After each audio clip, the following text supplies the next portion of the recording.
Hi అండి.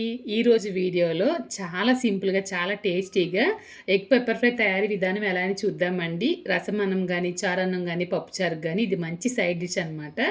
ఇంక దీనికోసమైతే కడాయి పెట్టి ఆయిల్ వేస్తున్నానండి. ఆయిల్ వేడెక్కిన తర్వాత ఉడికించిన కోడిగుడ్లు ఈ విధంగా కట్ చేసి వేయాలనమాట. గుడ్లు పెంకు తీసిన తర్వాత గుడ్లు మొత్తం ఒకసారి గీతలు పెట్టండి, లేదంటే కనుక పేలుతుందనమాట. ఈ విధంగా అన్నీ పరిచిన తర్వాత మనం ఎల్లో కింద సైడ్ పెట్టాం కాబట్టి ఖచ్చితంగా నొరగనేది వస్తుంది.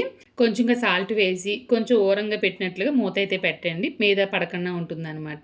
ఇంక ఈరోజు ఫ్రై చేస్తున్న ఈ ఫ్రై ప్యాన్ వచ్చేసి డెసిడైన్ అనే వెబ్సైట్ నుంచి తీసుకున్నానండి. చాలా స్ట్రాంగ్గా, చాలా క్వాలిటీగా అయితే వీళ్ళ దగ్గర కుక్వేర్ ఉందన్నమాట.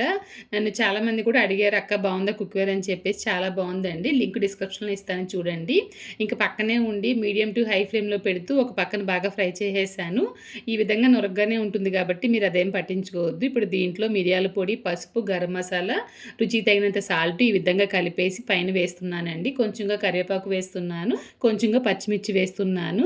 గుడ్లు వచ్చి రెండు వైపులా వేగిన తర్వాత ఇవి వేసానమాట. కొంచెంగా కొత్తిమీర వేసి స్టవ్ అయితే వెంటనే ఆఫ్ చేసేయండి. టేస్ట్ అయితే చాలా బాగుంటుందన్నమాట.